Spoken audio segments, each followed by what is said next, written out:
This was a Canadian federal enactment. It was titled or designated International Centre for Human Rights and Democratic Development Act. It was assented or given royal assent on the 30th of September, look down there, 1988. International Bill of Human Rights. For the purpose of this act, the International Bill of Human Rights means the Universal Declaration of Human Rights, the International Covenant on Civil and Political Rights, the optional protocol to the International Covenant on Civil and Political Rights, and the International Covenant on Economic, Social, and Cultural Rights. The objects of the Centre are to initiate, encourage, and support cooperation between Canada and other countries in the promotion, development, and strengthening of democratic and human rights institutions and programs that give effect to the rights and freedoms enshrined in the International Bill of Human Rights, including, among those rights, the right to an adequate standard of living. Another federal enactment titled the Emergencies Act. The Emergencies Act, the preamble. Whereas the safety and security of the individual. Now notice that. What player, who has been brought forth here. They didn't say person, they titled individual. So again, whereas the safety and security of the individual, are fundamental obligations of the government.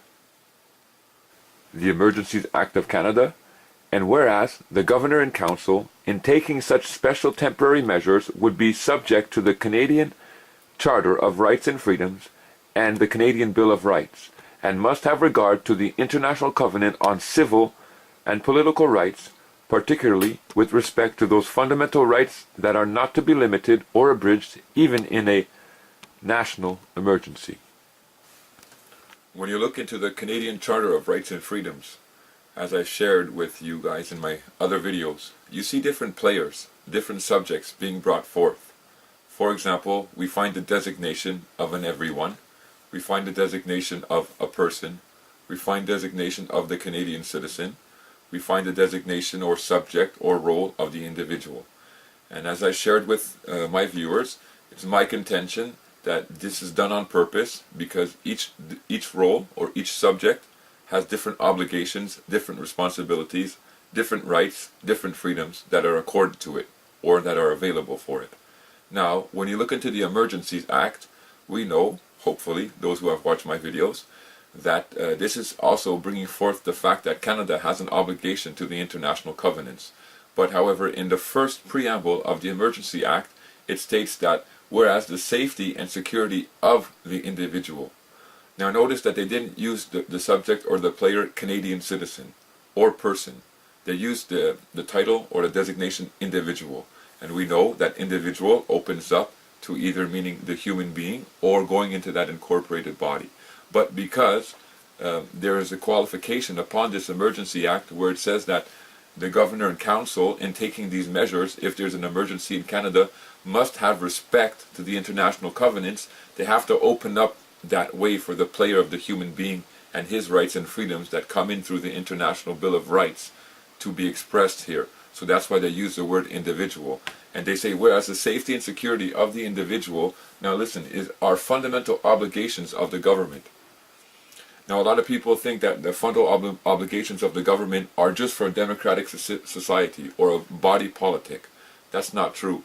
The foundational obligations of the government, of the state party, is the protection and the security of that individual.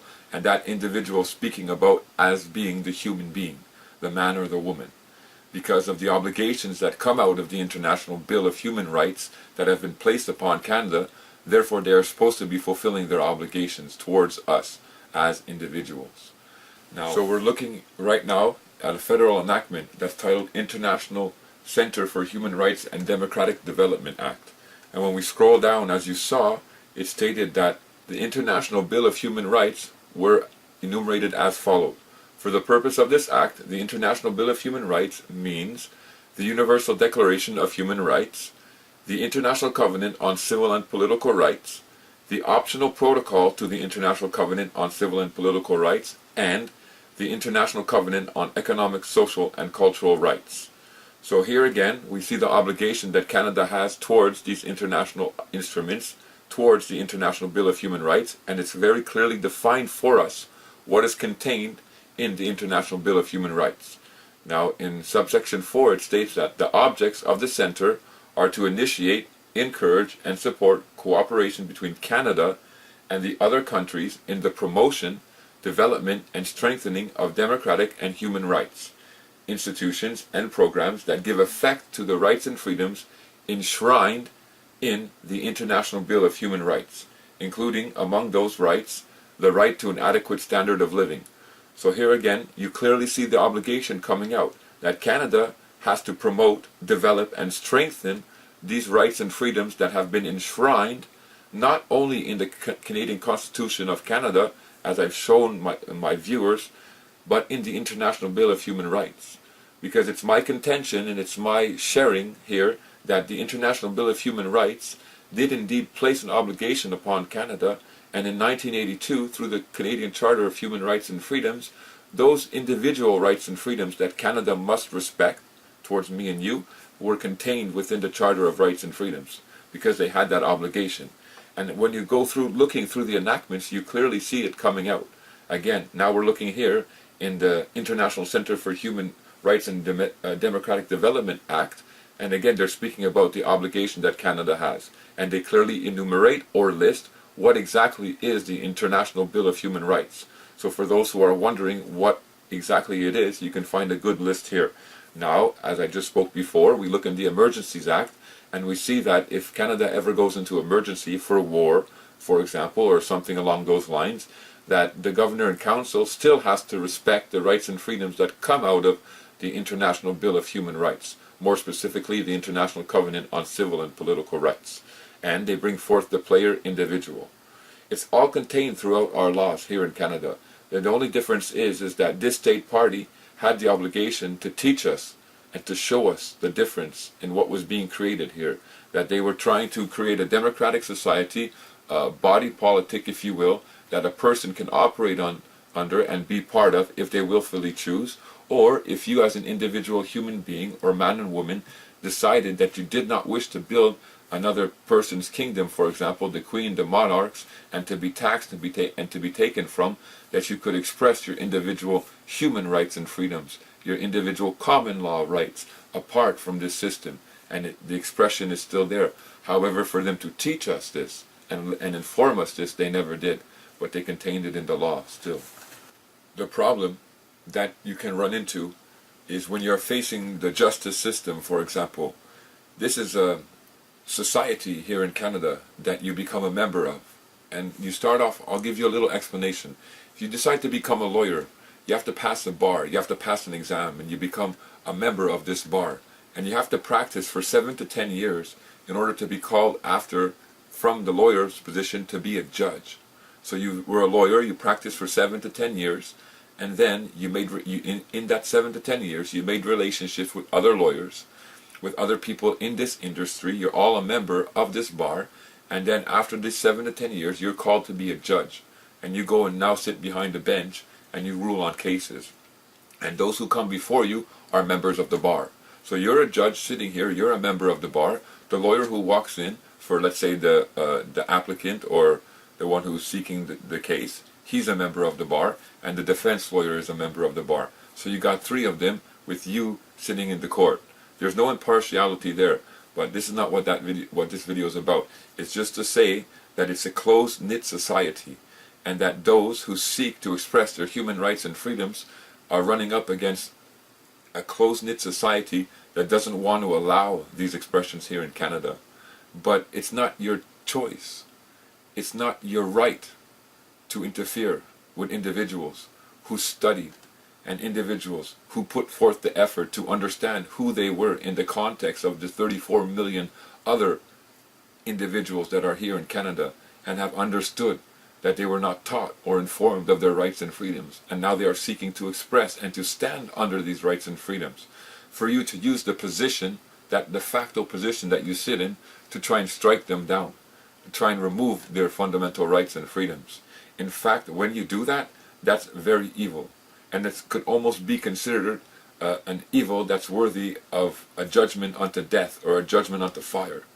I'm not your judge. I'm just one man living in this world, but I would never do that to somebody else. And for you to be sitting and running in an office that has the power to allow these expressions, which are meant to be because they are contained in the law, but yet you choose to do evil by trying to strip individuals of their rights and freedoms, it's horrible. It's not a game. You may think that you are actors and you go play in court and you say that's what you're doing, and you paraphrase it as, we're actors playing in these roles in court. We are not actors. These are our lives that you are playing with. These are our rights and freedoms, our fundamental rights and freedoms that you are disrespecting, that you have no right to be disrespecting. And it's kind of sad that Canada, a first world country, is operating in such darkness in this way. When there's such manipulation that's going on through the politicians, when there's such manipulation that's going on through the government bodies, through the governor and council, through the privy council, and all of you people up there in the positions of power, in position of authority, that you're stealing away the rights and freedoms, that you're taxing the men and women here and taking away from their life, all for this crippled system that's going on. Now back to the point again, us as individuals, each and every one of us, we have a right to choose.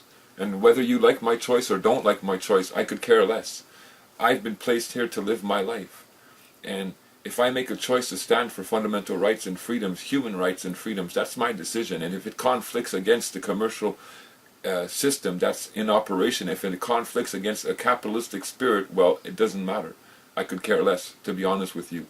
You go about your business and be satisfied with what's going on in your life, and I'll continue seeking my freedom, and I'll continue seeking my rights and the expression thereof. Because that's my, if you will say, God-given gift to express my will.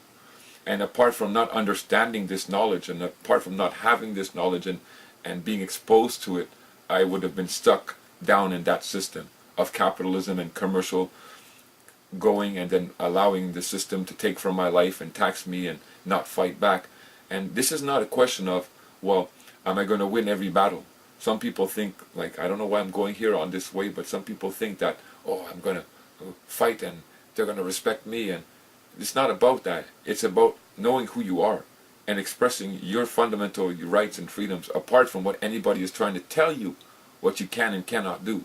As long as you're not harming anybody, then nobody has the right to take an enactment, to take a legislative rule of law and place it upon you and say submit your knee and force you to do it. They're doing it anyways. That's how corrupt this system is. That's how evil the system is. But yet there's a mass of people that are sleeping. There's a mass of people who have been lullabied to sleep. By what? By the love of mammon, by the love of money, by chasing after it and chasing after material things. And being told that that's what life is about. And from when we're young, exactly, we're taught that, you know, this structure of authority around us, this hierarchy structure, is the correct way to live. And that's how it has to be. And we never really question or really understand that, well, what gives you the right to tell me what I can and cannot do? What gives you the right to force me to, for example, turn over my wealth or my earnings to you? What gives you the right to yoke my life and force me to pay into this system that's robbing from individuals? The threat, basically, when you take it down and you strip it all away, it's the threat of them persecuting you and throwing you in prison, for example, or finding you or coming against you for your stand. Well, you know, people claim that, well, they're Christians, or people claim that, for example, here are Muslims or whatever. They claim that they have their religious belief, and I'm not against that. But you read these books and these doctrines and you see that in the old days, these individuals, they suffered persecution, right, for their beliefs. And a lot of them, like you hear stories, they say the Christians were fed to the lions and were thrown in jail and were dipped in candle wax and lit on fire to put the cities, light the cities and stuff like that, all for their beliefs. Well, when you come to understand who you are in this commercial system and what has been done to you individually. Because that's the whole gist of this, what has been done to you individually. Yeah, it's been done to Bob and it's been done to Mary, but it's when we wake up and we realize, wow, hang on a second, I've been placed in a situation of control, in a situation of manipulating my life and making me think that somebody has the authority over me. Now I'm waking up and it affects me personally and it affects my decisions, and it depends on how much I'm willing to stand and where I'm willing to go. Am I willing to realize, wow, this is a corrupt commercial system that is taken away from my fellow human beings, leaving them in poverty, leaving them drug abused, leaving them alcoholic, and all sorts of trouble when it need not be like that. And I understand that I have rights and freedoms apart from this that I can stand under, even though those who are sitting in de facto power may not want me to express them. I'm willing to stand for them. And how far are you willing to stand for them? Are you willing to stand for them and be thrown in jail and continue to stand for them? Are you willing to stand for them and perhaps lose your life? That's a question only you can answer. But that's a question you will eventually have to answer, because as you begin to understand who you are in this corrupt commercial system, you've got no choice to either, okay, I'm going to stand up and fight. Here we go. I'm going to stand up and fight for my rights, fight for my liberties that have been stripped from me, or I'm going to sit back and just go with the flow, go with all the fish, go with all the sheep, and let them take from my life. Remember, we're only here temporarily. Even if you live 90 or 100 years, you're gone. Your life is going to give up, and that's it. You might as well stand for something that is right. What's more honorable than saying that once you understand and realize, whoa, we've been placed in bondage. Whoa, we've been placed in slavery. They've created a system around us that has yoked our lives to them, and everything that we do, they're taking from us. And everything that we do with our energy, they're taking a piece of it, and a major piece of it, not a little piece of it. I mean, if we were willing to give it up, we could build a beautiful system, but that's not what's going on right now. It's like I've been trying to say through the past year and a half that I've been doing these videos.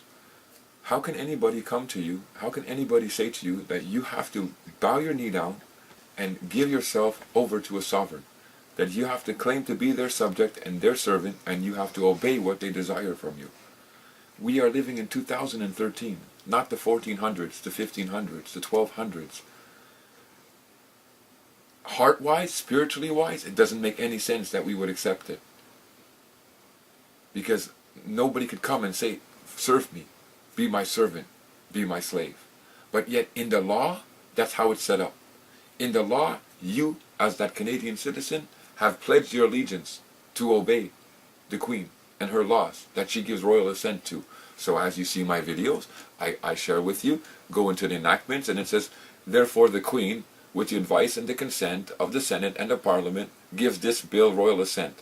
And that becomes applicable upon the Canadian citizen who said, I promise to obey your laws, Queen. You will be my sovereign, and I will be your subject and servant, and the laws you enact, I will follow. That's exactly what's transpiring. And there's individuals, human beings, men and women, that don't want to accept that. They want to make some type of excuse to say, no, that's not what's going on, and no, it can't be. Go and see yourself. That's how it's set up. Go and see in the criminal code. That's how it's set up. Go and check it out. Watch my videos, and you'll see exactly what's transpiring. And that's just the sickness of this system. It's not correct. It's not right. You can't build a system on that, on a forced servitude. It doesn't work.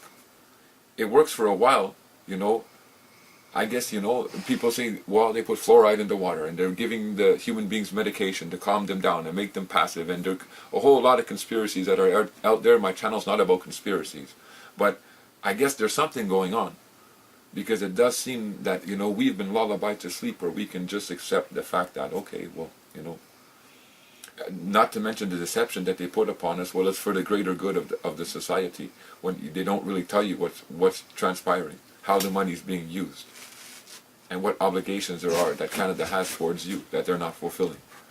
But they paint you a picture that's not reality. That's what they do. They paint you a picture that's false reality, and hoping you buy into it, and hoping that you never say, whoa, I don't like this reality. What is there that I can do? And then by making that question, stating that question, or going on that hunt, you can maybe find what's really transpiring. You can maybe find out what's really going on.